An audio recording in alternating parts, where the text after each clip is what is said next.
அவனோட வயசு என்ன, அவனுக்கும் உனக்கும் ஒரே வயசா அப்படின்னு ஒரு கேள்வி வரப்போ நான் சொன்னேன், இல்ல நான் என்னோட ஒரு வயசு, அவன் சின்ன பையன். கொஞ்ச நாளைக்கு அப்புறம் நான் வந்து எங்க அம்மா கிட்ட சொல்றேன், அவங்களுக்கு இருந்த 2 பாயிண்ட் காஸ்ட் வயசு. சோ அந்த 2மே அவங்க ரொம்ப ஸ்ட்ராங்கா இருந்தாங்க. இந்த பையனை ஏன் வேணான்னு தோணுச்சு உங்களுக்கு, என்ன ரீசன்? வேணாம் இல்ல, அதாவது நம்ம சொல்லலாமான்னு தெரியல. நாங்க ஒரு கேஸ்ட், வேணாம்னு அவங்க வேற ஒரு கேஸ்ட். ஏன்னா ஏஜ் டிஃபரன்ஸ் இருக்கு 2 பேரும். என் மச்சாங்கெல்லாம் லவ் தெரிஞ்சவன் பேசவே இல்லை, எங்க கூட பேசல. எங்க மாதிரி அவ்வளவு கோவம்.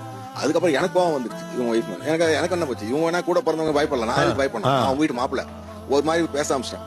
உங்க அண்ணன் தம்பி வராட்டியும் பரவாயில்ல, எனக்கு பொண்ணு முக்கியம், வாழ்க்கை முக்கியம், நான் பண்ணுவேன், யார் எடுத்தாலும் சில கவலை கிடையாது. அப்பாக்கு வந்து ரீசெண்டா ஒரு ஆக்சிடென்ட் ஆச்சு. 2 hours 2.5 hours ஜிஹெச்கே வந்துட்டான். ஃபுல்லா வந்து பாத்துட்டாரு. 3 days எமர்ஜென்சி வார்டுல இருந்தேன். அதுக்கப்புறம் வீட்டுல வந்து நிறைய லீவ் எல்லாம் போட்டாரு. ஃபுல்லா ஒரு பையன் என்னெல்லாம் செய்யணுமோ அதை அவர் பார்த்ததுனால இவருக்கு கௌஷிக் மேல ஒரு மரியாதை. எனக்கு வெக்கமா போயிடுச்சு. இவரை போய் ஏன் வெக்கமா போச்சு? கேஸ்ட் பாத்துட்டோம் எங்கன்னா உள்ள இருந்த கூட பார்த்து தெரியாது.